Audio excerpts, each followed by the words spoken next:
Krista Pike. The night of January 12, 1995, started the way a lot of bad decisions begin among teenagers. With a casual invitation, a simple promise, nothing that should have raised any alarm at all. "Come with us," they said. "We'll smoke, watch a video, nothing serious." Colleen Slimmer had only been at the Knoxville Job Corps Center for about 3 months. She was 19 years old, had come from Florida hoping to get computer training, and by her mother's account was the kind of person who had been looking out for others since she was 8 years old. She had no particular reason to distrust the small group of fellow students she walked out with that rainy January night. She had every reason in the world to believe she would walk back. She did not. And the person who made sure of that was an 18-year-old named Krista Gale Pike, who had decided the day before that she felt like hurting someone. Krista Gale Pike was born on March 10, 1976 in Beckley, West Virginia, the daughter of Carissa Hansen and Emil Glenn Pike. Her earliest years were marked by a level of neglect that child welfare experts, reviewing her case decades later, would describe as severe. Her parents had an unstable and volatile relationship, married, divorced, remarried, and both were frequently absent in the ways that matter most. A family member later recalled that as an infant, Pike was left to crawl through a home in a condition no child should have been left in for any length of time. Her mother drank throughout the pregnancy, and medical testing conducted years afterward found that the area of Pike's brain responsible for impulse regulation had sustained significant prenatal damage as a result. She experienced serious seizures as a toddler. She was exposed to sexual abuse. By the time she arrived at the Knoxville Job Corps Center at 18, she had already absorbed more harm than most people encounter across a lifetime.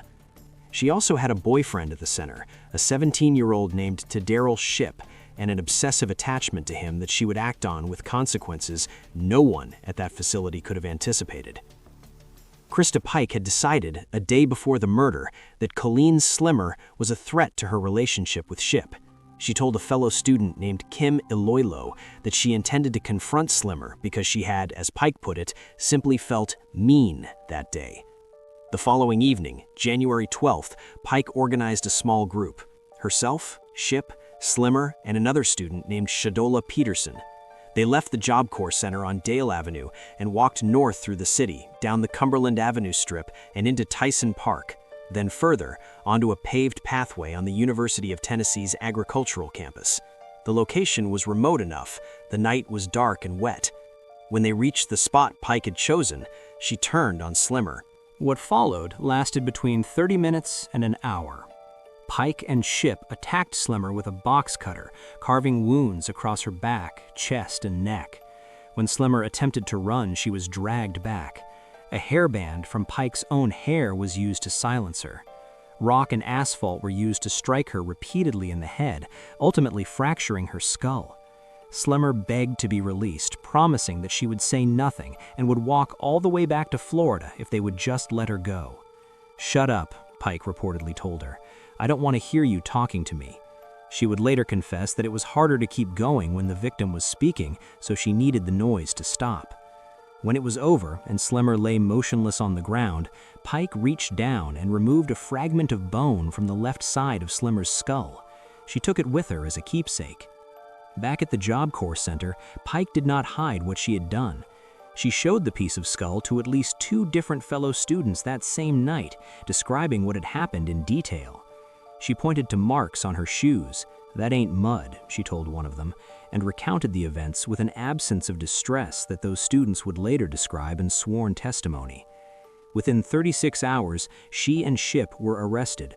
The Job Corps logbook showed all 4 of them leaving together and only 3 returning. Detectives found the bone fragment in Pike's jacket pocket. She confessed. She told investigators the episode had been intended only as a scare, that things escalated beyond what any of them planned. The physical evidence told a different story about the duration and nature of the assault. Pike and Shipp were charged with first-degree murder and conspiracy to commit murder. Peterson, who had acted as a lookout and testified for the state, received 6 years of probation. Shipp, who was 17 at the time of the crime and therefore ineligible for capital sentencing under the law as it stood, was convicted in 1997 and received a life sentence. His parole was denied in November of 2025, with his next review set for 2031. Pike's trial concluded on March 22, 1996. The jury convicted her on all counts and, during the penalty phase, recommended death. She was sentenced on March 30, 1996, making her, at 20 years old, the youngest person on death row in the United States at the time, and only the second woman ever sentenced to death in Tennessee. The legal journey that followed stretched across nearly 3 decades. Her attorneys raised arguments about ineffective assistance of counsel at the original trial, pointing to mitigating evidence: her fetal alcohol exposure, diagnosed PTSD, bipolar disorder, congenital brain damage, and documented childhood abuse that was never presented to the jury. The courts reviewed those arguments at the federal and state level and at each stage declined to grant relief. In 2008, her most recent request for a new trial was denied, and she was formally returned to death row. In September of 2024, a lawsuit arguing that her conditions of confinement amounted to unconstitutional isolation resulted in a settlement giving her expanded opportunities for social interaction. She remains the only woman on Tennessee's death row. In 2025, the Tennessee Supreme Court set an execution date of September 30, 2026. If carried out, Pike will be the first woman executed in Tennessee in more than 200 years. She is 49 years old. Colleen Slemmer's mother, Mae Martinez, has spent 30 decades saying that she will never stop being her daughter's voice. In January of 1995, Colleen walked through a park in the dark, trusting the people around her, on her way to a future she never reached. She would have turned 50 years old in 2025. Frances Newton. She was 21 years old, and everything in her life was coming apart at once. Her marriage was unraveling. She and her husband were both seeing other people, still sharing an apartment while their relationship quietly disintegrated around them. She had a prior felony conviction for forgery. She was juggling responsibilities that had accumulated faster than her ability to manage them. And somewhere in the middle of all of that turbulence, in March of 1987, she walked into an insurance office and took out a $50,000 life insurance policy on her husband and another on her 21-month-old daughter, naming herself as beneficiary on both and forging her husband's signature so he would not find out. 3 weeks later, on the evening of April 7, 1987, Adrian Newton, 23, and 2 of his children were found shot to death inside their apartment outside Houston, Texas. The woman who discovered the bodies and who called 911 from the scene was Frances Newton. She became the primary suspect by morning. 18 years later, she became the first black woman executed in Texas since the Civil War. Frances Elaine Newton was born on April 12, 1965, in Houston, Texas. She grew up in the city and by her early 20s was married to Adrian Gerard Newton. The marriage had not held together well. By early 1987, the two were living separate emotional lives under the same roof. Adrian was involved with a woman named Ramona Bell, and Frances had been seeing another man. Adrian's brother, Sterling Newton, was also living in the apartment at the time, which meant the household was complicated in ways that rarely resolved themselves easily. What neither the marriage, the dysfunction, nor the tensions between them had prepared anyone for was what happened on that April evening. On the night of April 7th, Sterling Newton came home to the apartment in the early evening. Frances asked him to leave so she could speak with Adrian privately about their marital troubles. Sterling left. Around 6:45, Ramona Bell called Adrian by phone. Then the evening grew quiet. Frances later told investigators that she went to the apartment sometime after 7, accompanied by her cousin Sandra Nelms. But before they entered the building, Nelms watched Frances remove a blue bag from her car and place it inside an abandoned house next door, a property belonging to Frances's parents. The two women then went upstairs. What they found inside the apartment led to an immediate call to 911. Adrian was on the couch, shot in the head. 7-year-old Alton and 21-month-old Farah were in their beds, each shot in the chest. There were no signs of forced entry. There was no sign of a struggle.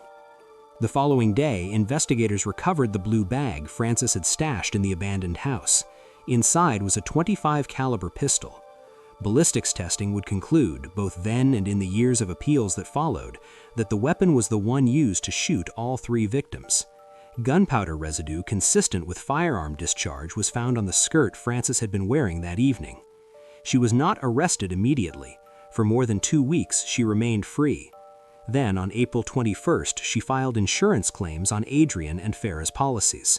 The following day, she was arrested and charged with capital murder. At trial, Frances maintained her innocence completely. She testified that she had found the gun in the apartment beforehand and removed it as a safety measure, wanting it out of the home for the sake of the children. She said she had left the apartment with everyone still alive, and she offered an alternative account of the crime that she would repeat without variation for the remaining 18 years of her life. She believed Adrian had been targeted by a drug dealer known as Charlie, to whom he owed $1,500. She said Adrian had a long history of drug use and debt. Her attorneys noted that Adrian's brother Terrence had told police he knew where this dealer lived and that investigators never followed up on the lead. A relative of Newton, who was jailed shortly after the murders, later claimed that his cellmate had boasted about being responsible for the killings. That account was never formally pursued either. The trial attorney who represented Frances Newton at her original proceedings was Ronald Mock, a Houston lawyer who would later be suspended from the practice of law and who was notorious for the negligence of his capital defenses.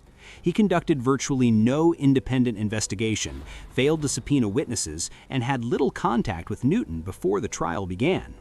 In 1988, the jury returned a guilty verdict. She was sentenced to death. For 17 years, Frances Newton lived on death row at the Mountain View Unit in Gatesville, Texas. Her legal team, which changed significantly over the years, raised persistent questions about the ballistics evidence, the possible existence of a second gun recovered at the scene, the destroyed evidence, and the constitutional failures of her original defense. In December of 2004, 2 hours before her first scheduled execution, Governor Rick Perry granted a 120-day reprieve to allow additional forensic testing. The skirt, however, had been contaminated during earlier testing and could not yield further useful results. The gun testing, conducted by a defense expert, ultimately confirmed that the weapon matched the fatal bullets, a conclusion that closed one of the last remaining avenues of doubt the defense had hoped to exploit. Appeals continued through 2005. The Texas Court of Criminal Appeals denied a stay in August. The United States Court of Appeals for the Fifth Circuit declined her case in September. The Texas Board of Pardons and Paroles voted 7-0 against commuting her sentence, even after Adrian Newton's own parents wrote to the board asking that her life be spared, not because they believed she was innocent, but because they opposed capital punishment. The United States Supreme Court declined 2 appeals without dissent on the morning of September 14, 2005. That evening, Frances Newton was taken to the Huntsville unit. When the warden asked if she wished to make a final statement, she shook her head quietly and said no. She was the 3rd woman executed in Texas since the state resumed capital punishment in 1982, and the first black woman put to death in Texas in well over a century. She was 40 years old. She had spent almost half her life on death row. She was pronounced dead 8 minutes after the lethal injection was administered. Her cousin, Tamika Kraft Deming, who watched the execution from the chamber, said afterward that she had wanted Frances to confess. She said the tears she shed were not for Frances. They were, she said, for the children. Alton was 7, Farah was 21 months old. They had their whole lives ahead of them, lives that were ended in their own beds in the apartment where they lived on an ordinary April evening in 1987. Whether justice was fully served on September 14, 2005, remains, for many legal observers and death penalty scholars, an open and uncomfortable question. For the Newton family, the question closed the day the bodies were found. Carla Faye Tucker. There is a question that sits at the very center of this story, and it is not the one most people think it is. It is not, what did she do? The facts of that are well established and have been for decades. The real question, the one that drew Pope John Paul II into the debate, that put Pat Robertson on television pleading for mercy, that made the brother of one of her victims stand beside her in her final moments, is something far harder to answer. Can a person become so completely different from who they once were that executing them amounts to executing the wrong person? America had to answer that question on February 3, 1998, and the answer it gave changed nothing for Karla Faye Tucker and everything for how the nation understood justice, transformation, and what we believe punishment is actually for. Karla Faye Tucker was born on November 18, 1959, in Houston, Texas, the youngest of 3 sisters. Her childhood was not one that a parent would design. Her mother, Carolyn, was a woman deeply enmeshed in the rock music scene of the 1960s and 70s, a lifestyle that brought a revolving door of people, substances, and instability into her daughters' lives. By the time Karla Faye was 8 years old, she was smoking cigarettes with her sisters. By 12, she had her first serious experience with drugs. By 13, she had dropped out of school entirely, and by her mid-teens, she was living a life on the fringes of Houston's drug subculture, a world with no guardrails, no consequences that stuck, and no one steering her toward anything resembling a future. She fell in with a man named Daniel Ryan Garrett, and together they became each other's worst impulse, reinforcing every reckless tendency the other had. By the summer of 1983, Karla Faye was 23 years old and had been awake for the better part of 3 days, moving through what she would later describe as a blur of methadone, Valium, heroin, marijuana, and alcohol. On the morning of June 13, 1983, in that severely altered state, she and Garrett, along with a friend named James Librant, made their way to the Houston apartment of a man named Jerry Lynn Dean. The stated intention was to steal motorcycle parts from Dean's apartment. Tucker had a key. What no one in that group was prepared for, or perhaps what no one in that group was equipped in their condition to think through, was that Jerry Dean would be home and asleep, and that he would not be alone. What unfolded inside that apartment in the early hours of that June morning was a catastrophe of violence that took the lives of 2 people who had no reason to expect that night would be their last. Jerry Lynn Dean, 36 years old, was found dead. Deborah Ruth Thornton, 32, a woman who had simply ended up at Dean's apartment after an argument with her husband and a party she had attended that evening, was also found dead. She and Dean had been strangers to each other only hours before. She had nothing to do with the conflict that had brought Tucker and Garrett to that building. She was simply there. Investigators arrested Tucker and Garrett on July 20, 1983, following a month-long investigation. Garrett's own brother, deeply troubled by what he had heard, agreed to wear a recording device during conversations with the pair, and what those recordings captured gave prosecutors everything they needed. Tucker and Garrett were indicted in September of that year and tried separately. In April 1984, Karla Faye Tucker was found guilty of the capital murder of Jerry Lynn Dean and was sentenced to death. Garrett was also sentenced to death, but he died of liver disease in prison in 1993 before his sentence could be carried out.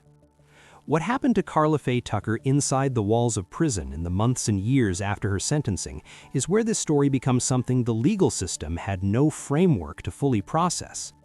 Shortly after her arrival in the Harris County Jail awaiting sentencing, a prison ministry volunteer visited the facility and left behind a Bible. Tucker took it, not out of faith, but out of boredom, something to read in a cell with nothing in it. What she encountered in those pages, she later said, undid her. Before I knew it, she told interviewers years later, I was in the middle of my cell floor on my knees. By October 1983, Karla Faye Tucker had converted to Christianity. In 1995, she married her prison minister, Reverend Dana Lane Brown, in a ceremony held inside the facility. The transformation was not, by any measure, a quiet one. As her execution date approached in the late 1990s, the case became a flashpoint for the most unlikely coalition of voices in modern American history. Pope John Paul II appealed personally for clemency. The World Council of Churches weighed in. Newt Gingrich, then Speaker of the U.S. House of Representatives, made a public statement on her behalf. Pat Robertson, a man who had spent decades as one of the most vocal supporters of capital punishment in the country, went on national television to argue that the woman who should be executed no longer existed, that the Karla Faye Tucker sitting on death row was not the Karla Faye Tucker who had entered that apartment in June of 1983. Even Ronald Carlson, the brother of victim Deborah Thornton, made the extraordinary decision to oppose the execution of his sister's killer, standing beside Tucker in her final hours as a witness of support. None of it was enough. Governor George W. Bush, citing the jury's verdict and the exhaustion of the legal process, declined to grant even a 30-day stay. On February 3, 1998, Karla Faye Tucker was transported to the Huntsville unit in Texas. Her last meal was a banana, a peach, and a garden salad with ranch dressing. Her last words, delivered directly to the families of those she had killed, were an apology, steady, clear, and undeflected. At 6:45 that evening, she was pronounced dead. She was 38 years old. She became the first woman executed in Texas since Chipita Rodriguez in 1863, and the first woman executed anywhere in the United States since Velma Barfield in North Carolina in 1984. Jerry Lynn Dean and Deborah Ruth Thornton never had the opportunity to become different people. They never had a second act.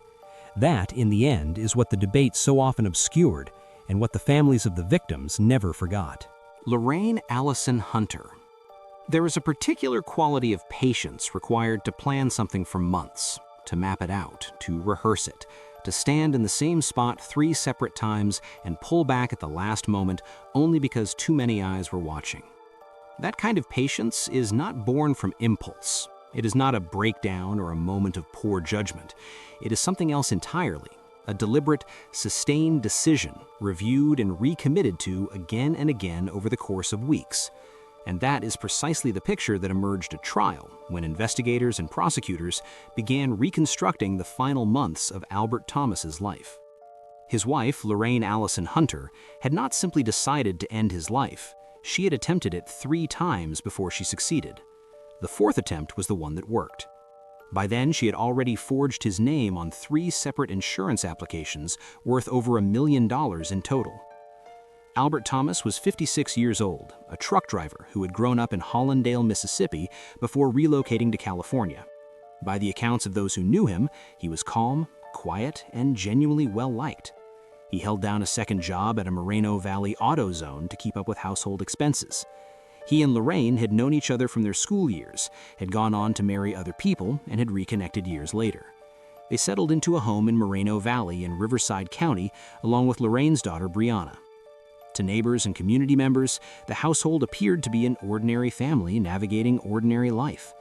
Underneath that surface was something much more calculated. Lorraine Allison Hunter was 61 years old at the time of her trial. The prosecution's portrait of her character was built not just on the events of 2009, but on a shadow that stretched back to 1996, the year her first husband, Alan Brown, was shot and killed in Inglewood, California, in what was reported at the time as a street robbery. Lorraine had been with him that evening. The incident occurred after the two stopped due to car trouble. No one was ever charged.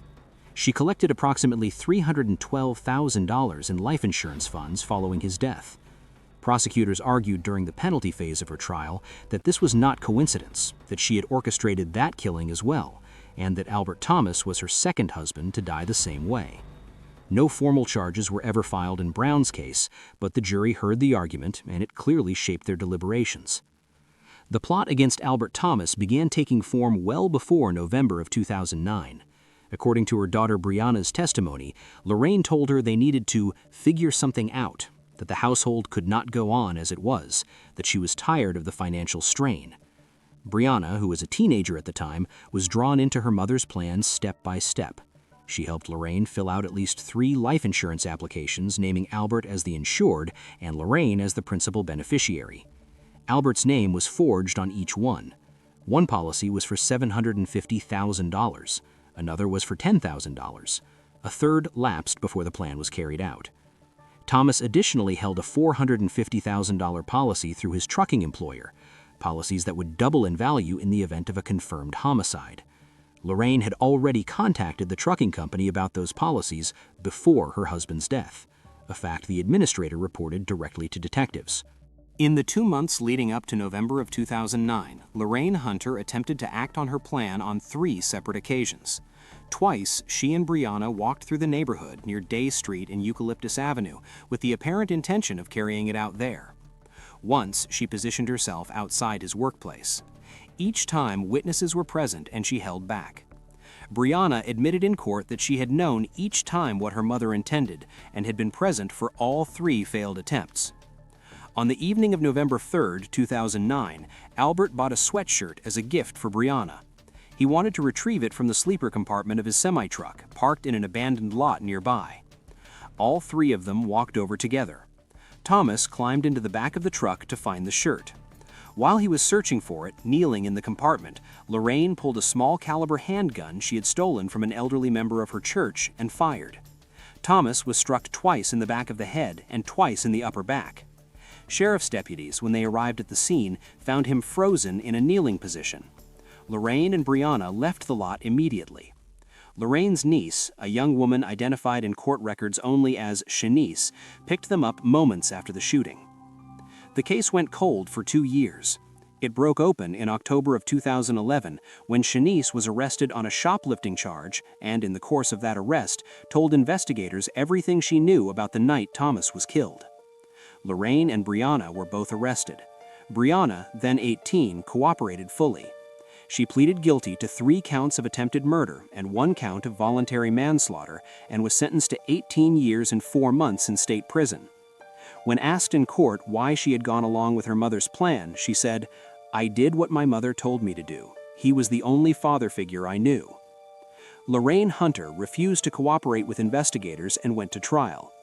While in custody before the proceedings began, she was found to have attempted to arrange for Shanice to be harmed to prevent her from testifying, a charge that further cemented prosecutors' argument about her character and intentions.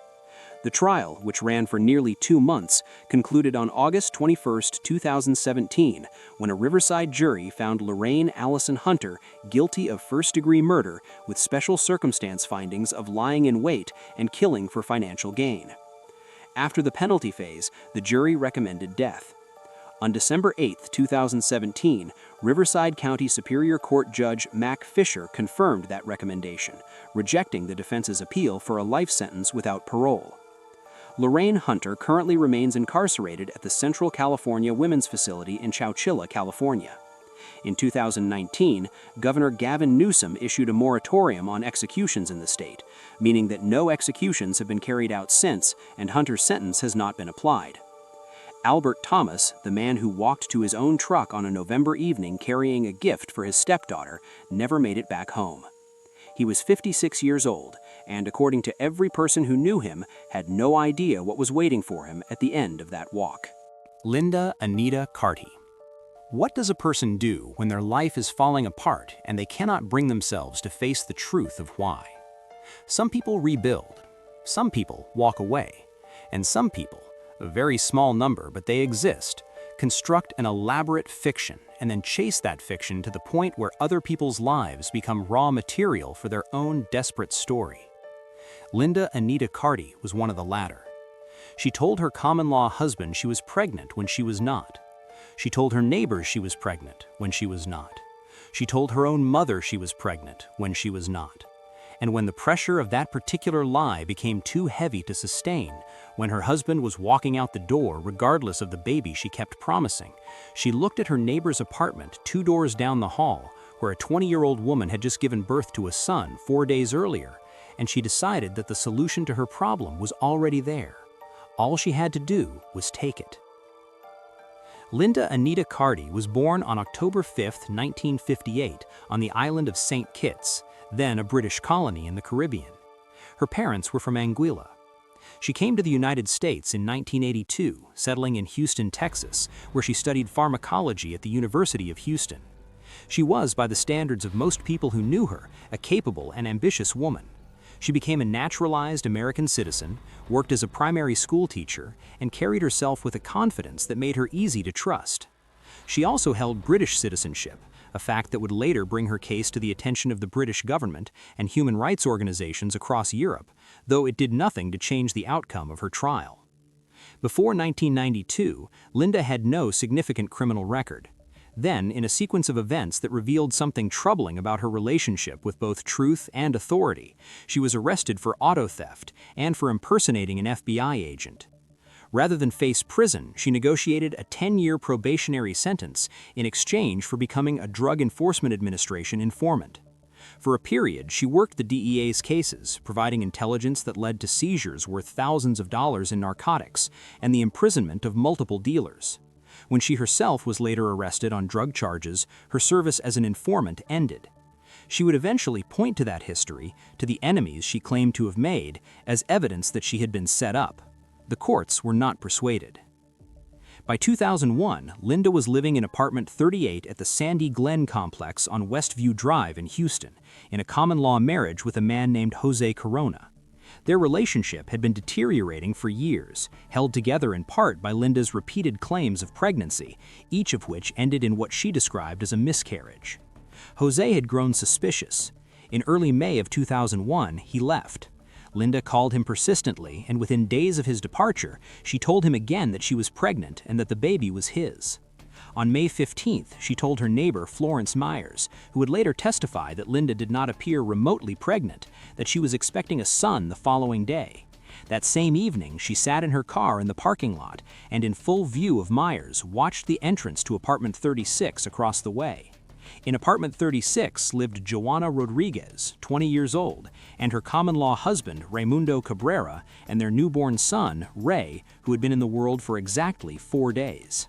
In the early hours of May 16th, 3 men, Chris Robinson, Gerald Anderson, and Carlos William, entered the Rodriguez apartment. Cabrera and his cousin were restrained with duct tape.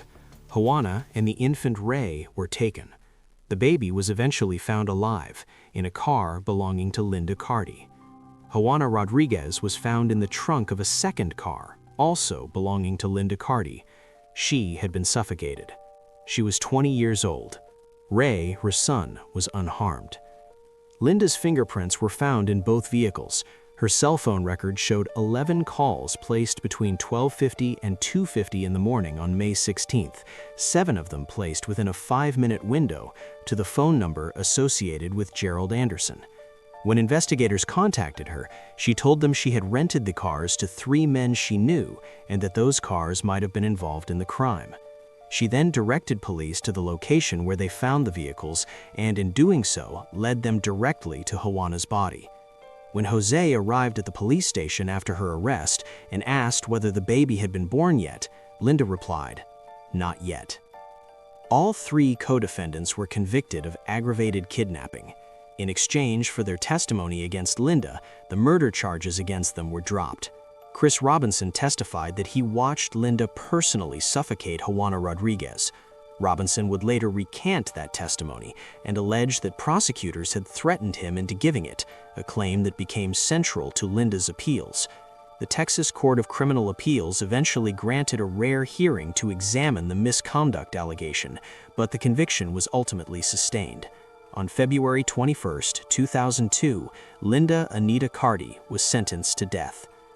The case drew significant international attention, particularly from Britain, whose government filed an amicus curiae brief when Linda appealed to the United States Supreme Court in 2010. The court declined to hear the case.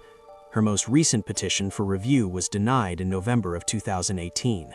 She remains on death row at the Mountain View unit in Gatesville, Texas, still maintaining her innocence, still arguing that her history as a DEA informant made her a convenient target for men who needed someone else to absorb their consequences. The courts have reviewed those arguments across multiple proceedings and reached the same conclusion each time. Juana Rodriguez had been a mother for 4 days. She was 20 years old, resting in her apartment with a newborn, in the ordinary chaos and exhaustion that belongs to those first hours of a child's life. She could not have known that someone 2 doors down the hall had been watching her door and had made a decision about her. Margaret Allen. Friendship is one of the things we extend almost automatically to the people we let into our homes. When someone cleans your house, they learn your rhythms, your clutter, your habits, the things you keep in the kitchen and the things you keep hidden. There is a level of trust embedded in that arrangement that most people never think twice about. Wenda Wright had been cleaning Margaret Allen's home in Titusville, Florida, for long enough that the 2 women were not just employer and employee, they moved through each other's lives with the ease of people who had stopped being strangers. which is what makes what happened in February of 2005 so difficult to understand.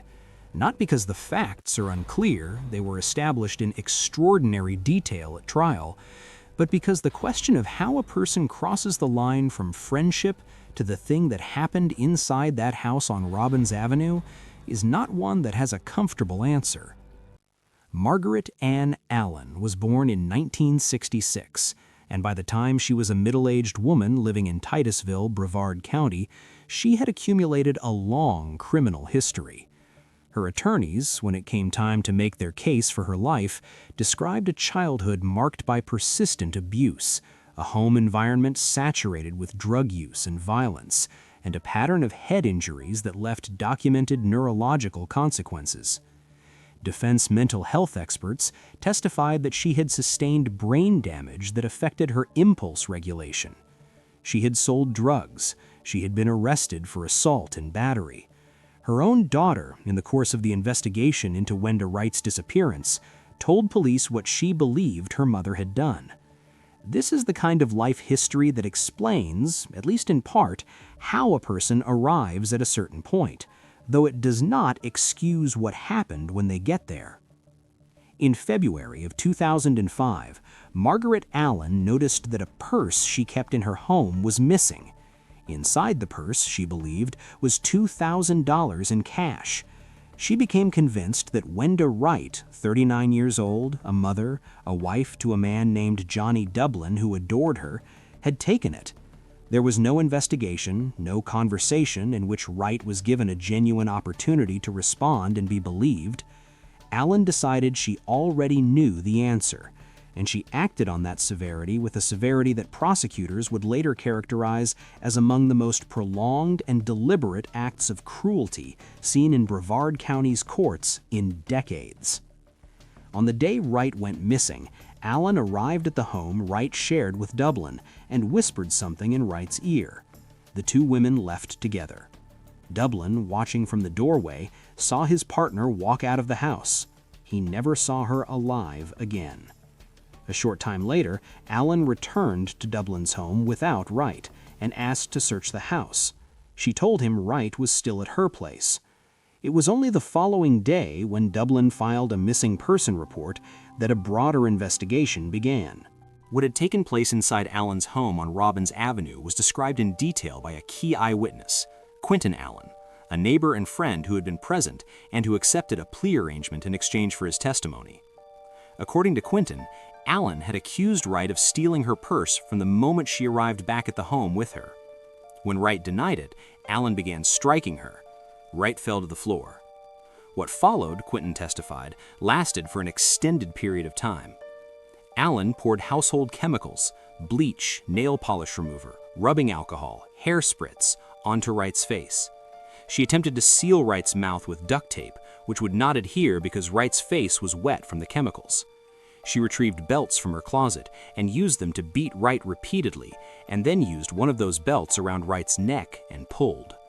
Throughout all of this, according to Quentin's testimony, Wright begged repeatedly to be released, promising to leave and never return, asking Allen to stop. At one point, one of Allen's children entered the room. Allen directed the child to tear off a piece of duct tape. Quentin testified that Wright's final words before she lost consciousness were a plea for Allen to stop and a desperate admission that she was about to lose control of her bodily functions from fear. The medical examiner later testified that it would take between 4 and 6 minutes of sustained strangulation for an adult to die that way. Wenda Wright was 39 years old. She weighed more than the average person and had an enlarged heart, conditions that the medical examiner acknowledged had contributed to her death. Her body was buried in a shallow grave off State Road 46 near Mims, directed there by Allen with the assistance of Quentin and a man named James Martin, Allen's boyfriend at the time. It was Quentin, arrested days later on an unrelated warrant, who led investigators to the grave. Allen and Martin were arrested shortly thereafter. The trial began in September of 2010. Quentin Allen, who had accepted a plea to second-degree murder in exchange for his testimony, took the stand and described what he had witnessed. James Martin, who had pleaded guilty to being an accessory after the fact and served approximately 5 years in prison, corroborated portions of the account. Dublin testified about what he had seen the day Wright disappeared. Allen testified in her own defense, recounting her difficult upbringing and flatly denying that she had committed the killing. The jury deliberated and returned guilty verdicts on both first-degree murder and kidnapping. The penalty phase followed immediately, and on that count, the jury was unanimous: death. On May 19, 2011, Circuit Judge George Maxwell formally imposed the death sentence. Allen showed no visible reaction. The judge told her, "May God have mercy on your soul." Wenda Wright's husband, Johnny Dublin, said after sentencing that he planned to tell his stepsons that justice had been served, that he did not want them to have any more nightmares. They had grown up without their mother because she walked out of a door on an ordinary February afternoon and was never given the chance to come back. That is the truth at the center of this case. $2,000, a missing purse, and a woman who paid for someone else's suspicion with her life. Catherine Thompson. There's a particular kind of grief that plays very well in public. It arranges its face into the right expressions, the red eyes, the trembling lip, the voice that breaks at precisely the right moment. It stands in front of the people who love you and says all the things a widow is supposed to say. And because grief is something most people extend enormous charity toward, because we are wired to feel for those who have lost someone, we do not look too closely. We do not ask the questions we perhaps should. We simply believe. That capacity for belief, that basic human decency, was the most powerful tool Catherine Thompson ever had, and she used it without hesitation on the people who cared about her most. On the evening of June 14, 1990, a man named Melvin Tom Thompson was closing up his auto repair shop on Santa Monica Boulevard in Los Angeles when a gunman entered the premises and shot him. Melvin, 49 years old, had run Kaiser Service and Community Break for years, a modest neighborhood business built on a reputation for honesty and hard work. He was a man who, by every account of those who knew him, lived simply and loved genuinely. His wife of 10 years, Catherine, told investigators she had just arrived at the shop to pick him up when she heard what she thought was the sound of a car engine backfiring. Someone warned her that a gunman was inside. She ran to a payphone and called 911. She grieved appropriately. She accepted condolences, and then, the very next day after her husband's funeral, she collected all of the jewelry from his body, items that friends and family had assumed would be kept as keepsakes, and pawned them. With the money, she took a gambling vacation to Laughlin, Nevada. That detail alone tells you something about the distance between Catherine Thompson's public face and her private reality. Police had, in fact, identified a suspect the day after the shooting. A witness near the scene had noted the license plate of a car leaving the area in a hurry. That plate traced back to a man named Philip Conrad Sanders. When investigators began pulling on that thread, they quickly discovered that Sanders and Catherine Thompson were not strangers. They had been connected through a fraudulent real estate deal months before Melvin's death. Catherine had also submitted claims against 2 of Melvin's life insurance policies almost immediately after his death, one for $100,000 and a second policy taken out only that year for $150,000, which contained a double indemnity clause that made it potentially worth $300,000. She was initially questioned and released. Her attorney at the time insisted she had nothing to do with her husband's death. But the more investigators examined the financial architecture of her life in the months before that June evening, the more deliberate a picture emerged. The fraudulent real estate scheme, the freshly acquired life insurance policy, the connection to Sanders, the Rolex watch that had supposedly been stolen from Melvin's wrist during what police initially treated as a robbery, found, sometime later, inside Catherine's home. On August 29, 1990, she was arrested and charged with conspiracy to commit murder, with the special circumstance of murder for financial gain. Philip Sanders, his wife Carolyn, and Carolyn's son Robert Louis Jones were arrested the same day on the same charges. What prosecutors assembled in the years that followed was a case built not on a single dramatic piece of evidence, but on the overwhelming weight of an entire pattern. A woman who had spent years defrauding people financially had, prosecutors argued, simply applied that same logic to the most intimate relationship in her life. Melvin Thompson had owned the shop for more than 20 years. He trusted his wife. He had taken out insurance, and she had decided, at some point, that his life was worth more to her as a policy payout than as a partnership. At trial, Catherine and Philip Sanders were tried jointly, though Carolyn Sanders and Robert Jones had successfully won severance motions. The jury deliberated and returned its verdict on September 15, 1992, guilty of first-degree murder and guilty of conspiracy to commit murder. The jury also found that the special circumstance of murder for financial gain had been proven. On September 28, 1992, they recommended death. Catherine Thompson showed no visible reaction as the recommendation was read.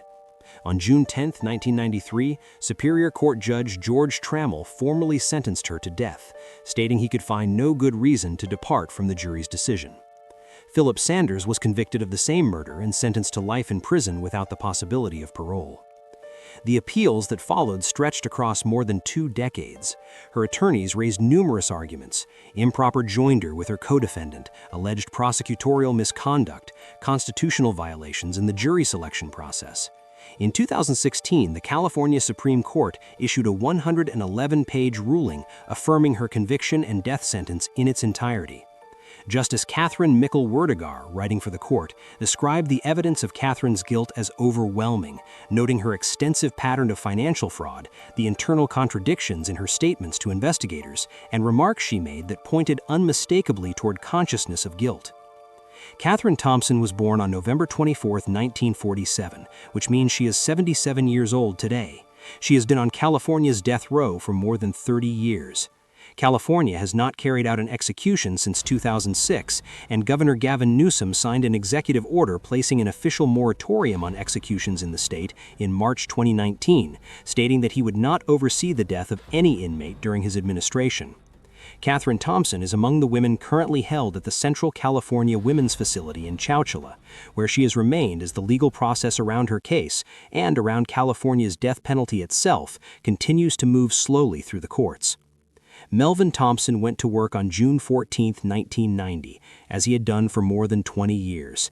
He had built something real with his hands over years of consistent effort.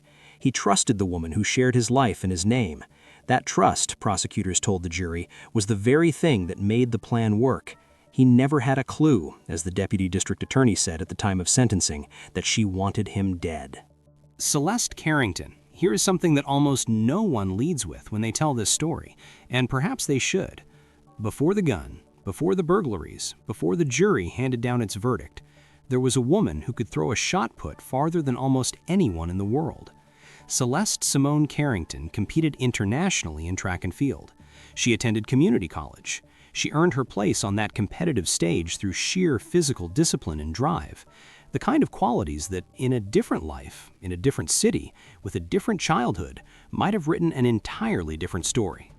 So how does a woman with that kind of capability, that kind of potential, end up becoming the first Northern California woman sentenced to death since 1941? That is the question that sits at the very center of this case. And the answer, when you hear it in full, is both deeply personal and deeply painful. Celeste Carrington was born into poverty in Philadelphia. She and her siblings were raised in a home where food was not always guaranteed, where their mother would disappear for days at a stretch and leave the children to fend for themselves, where the oldest kids scraped and begged from neighbors just to keep the youngest ones fed. What was supposed to be the safest place in a child's world, home, was for Celeste a place of chronic fear and deprivation. And it got worse. When Celeste was just 7 years old, her father began abusing her. By the time she was 14, she was pregnant by him. She had an abortion and left. She was still a child herself. What does that kind of beginning do to a person? What roots does it pull out before they ever have the chance to grow? These are not rhetorical questions designed to excuse what came later. They are genuine human questions, the kind that psychologists, criminologists, and defense attorneys would spend years wrestling with as Celeste's case wound through the California courts. Because what happened next was not the story of someone who stumbled into crime on a random Tuesday. It was the story of someone who rebuilt herself piece by piece over the following 16 years, and then, under the weight of financial pressure and a decision made in desperation, let everything collapse at once. After leaving Philadelphia, Carrington moved west. She found her way to a community college in Southern California, discovered track and field, and excelled at it in ways that drew national and international attention. She was good, genuinely good. She settled eventually in East Palo Alto, California, a city that in 1992 carried the grim distinction of having the highest per capita homicide rate in the entire country. It was not an easy place to live. It was not a place where opportunities appeared easily or where financial stability came without extraordinary effort. By 1991, Carrington was working as a janitor, cleaning office buildings across the San Francisco peninsula. She was in a relationship with a woman named Jackie, who had 3 children of her own. Carrington was supporting all of them, Jackie and the 3 kids, on her janitorial income. Then, in December of that year, she was caught stealing checks from a company she worked for. She was fired. Overnight, the financial structure she had built around 5 people, herself, her partner, and 3 children, collapsed completely. And that is the moment from which everything else followed. In January of 1992, Carrington broke into a car dealership in Redwood City and stole a loaded .357 Magnum pistol, along with cash and electronics. That firearm would go on to define the next several months of her life in the most devastating way imaginable. On January 26, 1992, she used keys she had kept from her janitorial work to enter an office building on Industrial Road in San Carlos. Victor Esparza, a 34-year-old janitor who was working there that night, encountered her. She told him she was also scheduled to work the building. When he let his guard down, she robbed him at gunpoint, taking $40 from his wallet, his ATM card, and his personal identification number. Victor Esparza was a working man, doing the same kind of job Carrington herself had done. After the robbery, rather than leaving, Carrington shot him in the head at close range. He died from that single wound. Over the following weeks, Carrington committed a series of commercial burglaries using her retained keys to access buildings she had formerly cleaned. Then, on March 11, 1992, she entered a Palo Alto real estate office and encountered Carolyn Gleason, a 36-year-old property manager. Gleason was shot and killed.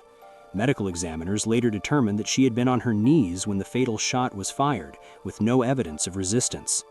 A third incident involved Dr. Alan Marks, a pediatrician working out of a Redwood City medical office. He was shot 3 times during a robbery. He survived, and he later testified at trial.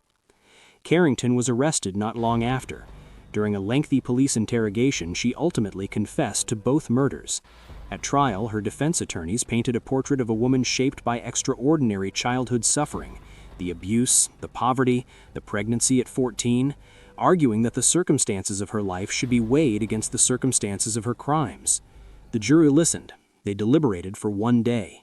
On June 16, 1994, they found Celeste Carrington guilty of 14 separate charges, including the first-degree murders of Victor Esparza and Carolyn Gleason, the attempted murder of Dr. Alan Marks, robbery, and commercial burglary. On August 2nd, after just 2.5 hours of deliberation during the penalty phase, they recommended death. On November 23, 1994, the judge made it official. The California Supreme Court unanimously upheld her conviction and death sentence in July 2009, rejecting every argument her attorneys raised. As of today, Celeste Simone Carrington remains incarcerated at the Central California Women's Facility in Chocula. She is 62 years old.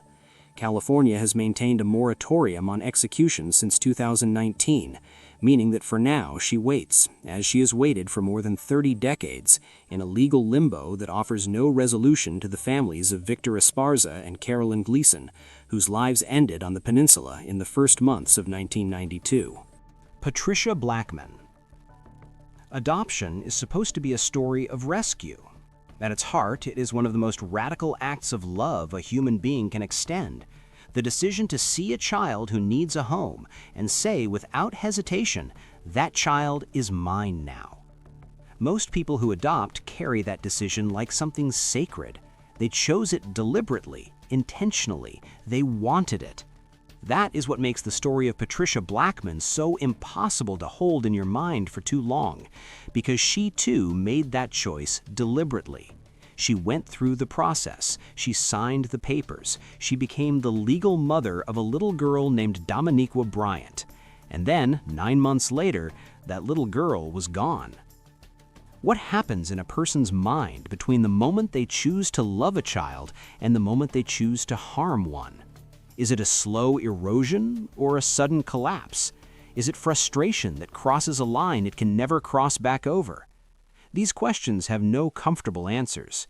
What Patricia Blackmon's case does offer, though, is a set of facts, cold, documented, court-verified facts that tell a story far more disturbing than most people could construct in a nightmare.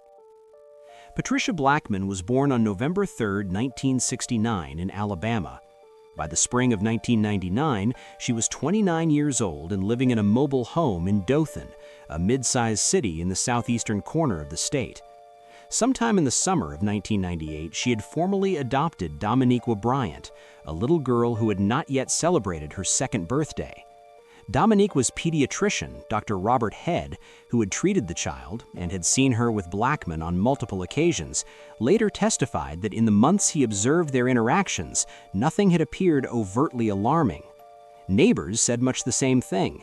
A social worker from the Department of Human Resources who had conducted monthly home visits for 5 months reported that the two seemed to have a good relationship. And then came the evening of May 29, 1999.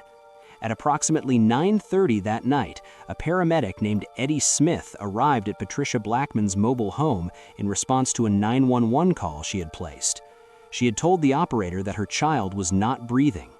What Smith found when he walked through that door was a 2-year-old girl lying on the floor of the master bedroom, wearing only a diaper and blood-soaked socks, covered in vomit, with a visible injury to her forehead and blood on her chest. She was unresponsive. The paramedics worked on her there and then transported her to Flowers Hospital emergency room. At 10:22 that night, Dominiqua Bryant was pronounced dead. She was 28 months old. What the autopsy revealed would become the core of the criminal case against Blackmon. The examination, conducted by Alabama's chief medical examiner, Dr. James Downs, found that Dominica had suffered multiple blunt force injuries to her head, her chest, her abdomen, and her extremities. She had a fractured skull, she had several broken bones, and imprinted on the skin of her chest was the distinct outline of a shoe sole. Dr. Downs then took the sandals Patricia Blackmon had been wearing on the night of Dominica's death and compared them to a scanned image of the child's chest. In his professional opinion, they matched. He also testified that the pattern of injuries he observed was consistent with a pool cue, and investigators, when they searched Blackmon's mobile home, recovered a broken pool cue that carried traces of the child's blood on it, along with the child's t-shirt, bed sheets, and several other items that also tested positive for Dominica's blood. Patricia Blackmon's father-in-law, Wayne Johnson, testified that earlier that same evening he had seen Dominica with Blackmon. The child, he said, had been playing and behaving normally. Blackmon had been alone with the little girl from that point until the moment she placed the 911 call. Patricia Blackmon chose not to testify at her own trial. Her defense called character witnesses who spoke to her as a person, a neighbor who said she had trusted Blackmon enough to leave her own children with her, the social worker who said the bond between Blackmon and Dominica had appeared healthy during those home visits. But none of that testimony could speak to what had happened inside that mobile home on the night of May 29th. The physical evidence could, and it did. In June 2002, the jury convicted Patricia Blackmon of capital murder. At the separate sentencing hearing, the prosecution argued that the murder had been especially heinous, atrocious, and cruel, the specific legal standard required for a death sentence under Alabama law. The jury agreed, voting 10-2 in favor of execution. The trial court followed that recommendation, and Patricia Blackmon was sentenced to death. She was placed on death row at the Julia Tutwiler Prison for Women in Wetumpka, Alabama, on August 5, 2002. In the years that followed, her legal team mounted a series of appeals. The central argument her attorney presented to the Alabama Court of Criminal Appeals was that the medical examiner could not say to an absolute degree of medical certainty that Dominica had been conscious throughout the entire course of her injuries, and that if the child had been rendered unconscious early, the cruelty standard for the death penalty had not been properly established. The appellate court did not find that argument persuasive. In August 2005, the court denied the appeal. The Alabama Supreme Court denied certiorari in October 2008. The federal courts have also declined to intervene. Today, Patricia Blackman is 55 years old and remains on Alabama's death row at the Julia Tutwiler Prison in Wetumpka, Alabama. She has been there longer than any other woman currently on that row, a distinction that carries its own grim weight. No execution date has been set for her as of this writing, and Alabama has not carried out the execution of a female inmate since Linda Lyon Block in 2002. Dominica Bryant never had the chance to grow up, to go to school, to discover what she loved and who she might have become. She had 9 months with the woman who adopted her. She deserved far more than what those 9 months gave her. Sarah Jo Pender. Most people who land on the wrong side of a courtroom eventually fade into the background of the American penal system. Names in a database, numbers on a cell door, slowly forgotten by a public that has moved on to the next headline. But every so often, a case refuses to stay quiet. It keeps generating new chapters, new doubts, new voices, until the story that was once considered closed starts looking, in the harsh light of fresh scrutiny, like something far more complicated than it first appeared. The case of Sarah Jo Pender is one of those stories. It began with a double homicide in Indianapolis in the autumn of 2000, produced one of the most audacious prison escapes of the 21st century, and has now circled back around to the most unsettling question of all. What if the woman carrying a 110-year sentence didn't orchestrate the crimes she was convicted of orchestrating? Sarah Jo Pender was born on May 29, 1979 in Indiana. By most accounts of her early life, she was bright, academically capable, and raised in a stable household. She graduated from Lourdes Central High School in 1997 and enrolled at Purdue University, though she left after her freshman year. She was working as a secretary at a construction company in Indianapolis when she met a man named Richard Edward Hull at a concert. Hull was physically imposing, a former high school football player who worked as a bar bouncer and carried a criminal record that included multiple misdemeanors and 2 felony convictions for auto theft and residential entry. Despite that history, or perhaps because of the particular chemistry that sometimes draws opposites together, Pender and Hull became romantically involved and eventually moved in together. The couple shared a 2-bedroom house on the 900 block of Michael Street on Indianapolis's near South Side with 2 roommates, 24-year-old Andrew Cataldi and 25-year-old Tricia Nordman. What Pender may or may not have known about her roommate's legal situation was never fully established at trial, but both Cataldi and Nordman were, at the time, fugitives from a correctional facility in Nevada, where Cataldi had been charged with drug offenses and Nordman with forgery.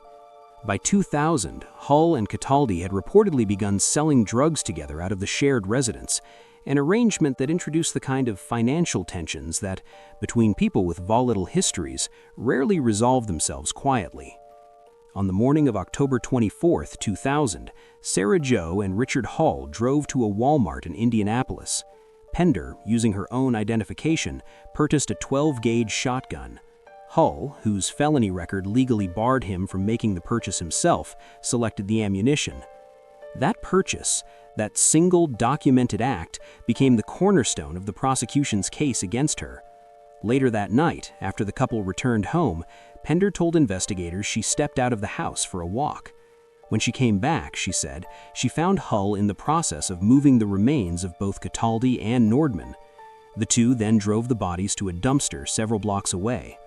Hull's account of what had happened while Pender was out described a confrontation that escalated between himself and Cataldi over money Hull's sister owed, a confrontation that he said turned physical and ended in the 2 deaths. He described the incident as self-defense. Both Pender and Hull were arrested and charged with 2 counts of murder. Hull eventually entered a guilty plea and received a 90-year sentence. Pender maintained her innocence and went to trial in Marion Superior Court in July 2002. The prosecution, led by Deputy Prosecutor Larry Sells, argued that Pender was not a bystander but the mastermind, that she had planned the killings, manipulated Hull into carrying them out, and then helped dispose of the evidence. At trial, Sells drew the comparison that would follow her for decades, describing her influence over Hull as similar to the control Charles Manson exercised over the people who carried out his orders. Two pieces of evidence anchored the prosecution's case: testimony from a jailhouse informant named Floyd Pennington, who claimed Pender had confessed to him, and a handwritten letter introduced by Hull's defense attorney in which Pender purportedly admitted her involvement.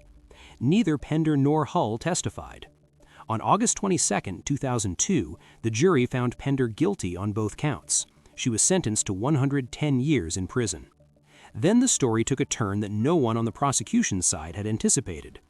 On August 4, 2008, Sarah Pender walked out of the Rockville Correctional Facility. She had built a relationship with a corrections officer named Scott Spittler, who had been stationed at the prison for 5 years. Spittler provided her with a contraband cell phone, secured civilian clothing, and on the evening of her escape drove a prison van to the facility's fueling area while Pender concealed herself inside it. A former cellmate named Jamie Long picked her up from the parking lot, gave her $140 in cash, and transported her to Indianapolis. By the time prison staff discovered her missing during a routine count, she was already gone. Spittler was arrested the following day. Long was arrested 2 days later. Both eventually received prison sentences: 8 years for Spittler, 7 for Long. For nearly 5 months, Pender lived openly in Chicago under the name Ashley Thompson, working as an estimator for a contracting company and renting an apartment on the north side of the city. In September 2008, America's Most Wanted aired a feature on her case. She was added to the U.S. Marshal's 15 Most Wanted Fugitives list, the only woman on that list at the time. In December 2008, a rerun of the America's Most Wanted episode aired. A neighbor in Chicago who recognized Pender from the program called police. Tactical officers went to her apartment and took her into custody. She refused to confirm her identity. The alias held until it didn't. Upon her return to custody, Pender was placed in solitary confinement at the Indiana Women's Prison in Indianapolis, where she remained for more than 5 years, spending 22 hours a day in a 7-by-10-foot cell. When she was eventually returned to the general inmate population at Rockville Correctional Facility, she resumed filing legal challenges. Those challenges, over time, uncovered deeply troubling details about the original trial. Pennington, the jailhouse informant whose testimony had been central to the prosecution, was later found to have been on a list of unreliable witnesses, a list that the prosecutor's office possessed but did not disclose to the defense at trial. The handwritten confession letter was subsequently examined by multiple independent handwriting experts who concluded it did not match Pender's writing. In 2003, Hull himself signed an affidavit admitting that he had arranged for a fellow inmate to forge the letter using Pender's genuine correspondence as a template. In 2023, Larry Sells, the same prosecutor who had once labeled Pender a female Charles Manson, who had built his public career in part on winning that conviction, publicly stated that he had come to believe her murder convictions should be set aside. Justice is long overdue for Sarah Pender, he told reporters. Unfortunately, the legal system has, to date, failed her. As of spring 2023, a legal team from Georgetown University's Making an Exoneree program had taken up her case and was actively working toward exoneration. In December 2025, Pender appeared before a Marion County judge seeking a sentence modification, telling the court that while she acknowledged her role, buying the weapon, not immediately reporting what she witnessed, helping dispose of the victims, she had never taken a life. "I deserved to go to jail. I didn't deserve 110 years, she said. Sarah Jo Pender is 46 years old. She remains at Rockville Correctional Facility. Andrew Cataldi and Tricia Norgman were 24 and 25. Whatever the full truth of that October night in 2000 turns out to be, they're the ones who never got another chapter.